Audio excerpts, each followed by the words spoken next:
Her name was Margaret, and for 15 years she had been living with a silence that never stopped screaming. Stay with me until the end. You'll see why. It was a Tuesday morning when the phone rang. Margaret was in the kitchen, wiping down counters that were already clean. She did that a lot now. Kept her hands busy. Kept her mind from wandering to the places it shouldn't go. The number on the screen was unfamiliar. She almost didn't answer. But something, habit or hope, the faint pulse of a prayer she'd stopped saying out loud made her pick up. Silence. Then a voice she hadn't heard in 50. Margaret's knees bucked. She gripped the counter to steady herself.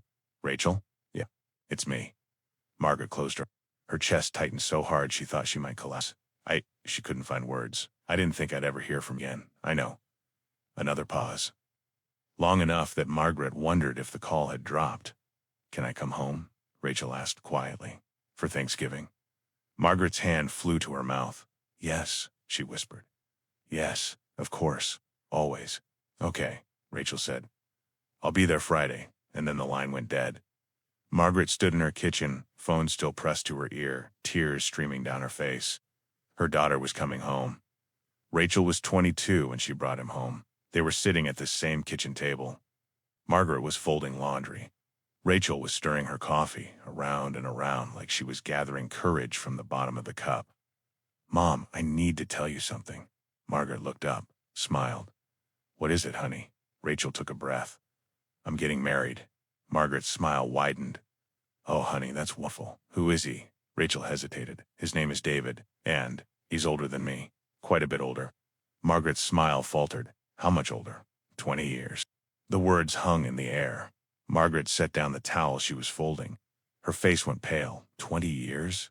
Rachel, that's not right. Mom, I love him. You don't love him. He's manipulating you. A man that age going after someone your age, he's not manipulating me. Rachel's voice cracked. He treats me better than anyone ever has. He respects me. He sees me. Margaret stood up. Her voice rose.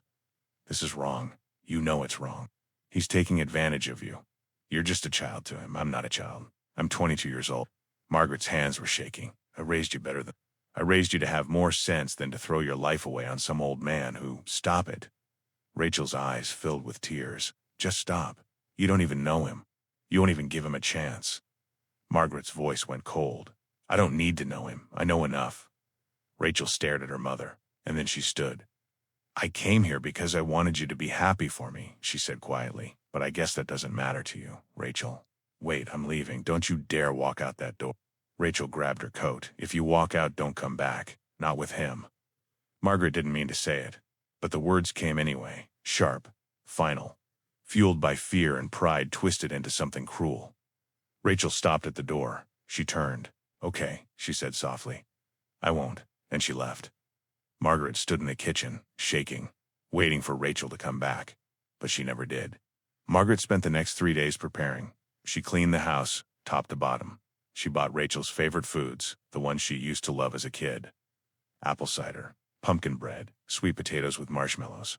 She changed the sheets in Rachel's room, the room she'd left untouched for 15 years. Everything was still there. The posters on the wall, the books on the shelf, the stuffed bear on the bed. Margaret sat on the edge of the mattress and cried. She'd spent 15 years telling herself she'd done the right thing, that she'd protected her daughter, that Rachel would come back when she came to her senses. But Rachel never came, and Margaret had lost her daughter, not to death, to pride. Friday arrived. Margaret stood by the window watching the street. She'd been standing there for an hour, and then a car pulled up. Margaret's heart stopped. The door opened, and Rachel stepped out. She looked older, thinner. Her hair was shorter. She moved slowly, carefully, like every step took effort. Margaret opened the front door before Rachel could knock.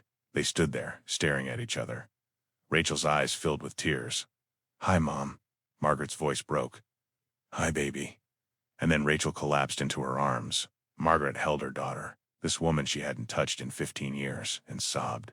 I'm sorry, Margaret whispered. I'm so sorry. Rachel didn't say anything. She just held on. If you are still here, thank you.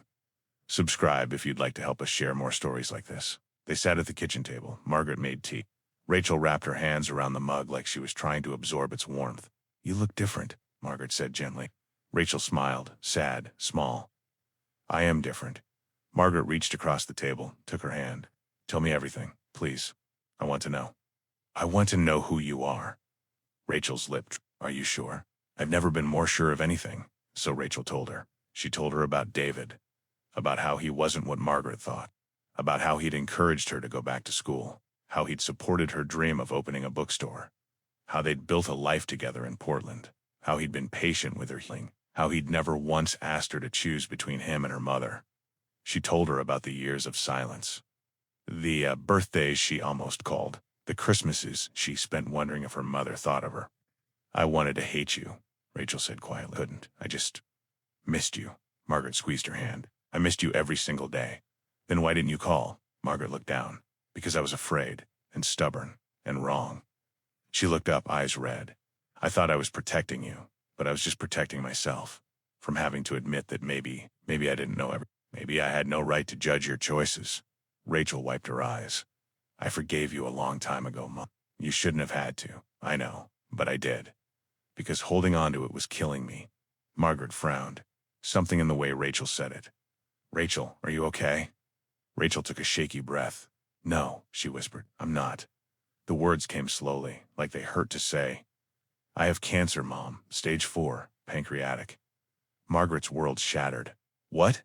I found out 6 months ago. I've been doing treatment, but it's not working. The doctors say I have maybe 4 months, maybe less. Margaret couldn't breathe. No, that's not. You're so young. You can't. I know. There has to be something. Another treatment. Another doctor. I'll pay. I'll do anything, Mom. Rachel's voice was gentle, firm. There's nothing. Margaret shook her head, tears streaming. Then why didn't you call me sooner? Rachel looked at her. Because I didn't want you to see me like this. I didn't want pity. I wanted... She paused.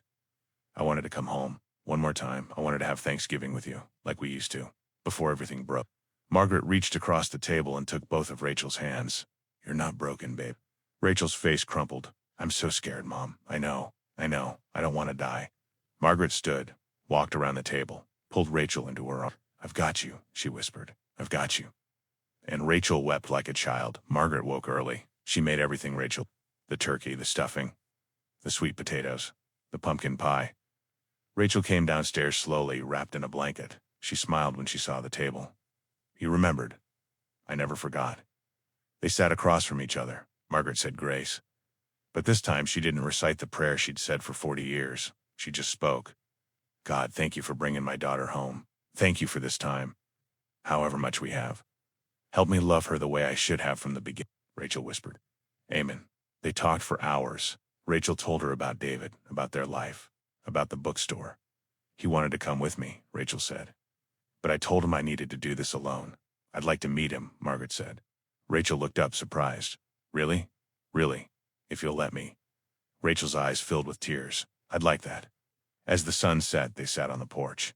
The air was cold. The sky was pink and gold. Margaret wrapped a blanket around. Can I ask you something? Rachel said. Anything.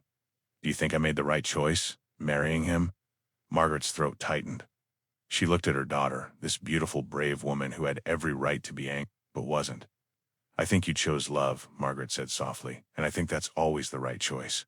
I'm sorry it took me so long to see that. Rachel leaned her head on Margaret's shoulder. I love you, Mom. You, so much. They sat in silence, watching the light fade. Rachel passed away on a Tuesday morning. David called Margaret. Margaret drove to Portland, held David as he cried, helped plan the funeral. At the service, Margaret stood and spoke. She told everyone about Rachel, about her kindness, her courage, her light. And then she said, I wasted 15 years being afraid of a choice my daughter made, and I will regret that for the rest of my life. But I'm grateful, so grateful, that she gave me one last chance, that she came home, that she forgave me, and that I got to tell her before she left that I was proud of her, that I loved her, and that she was right about everything. Her voice broke. If you're holding on to fear or pride or old judgments that are keeping you from the people you love, let them go, please, before it's too late.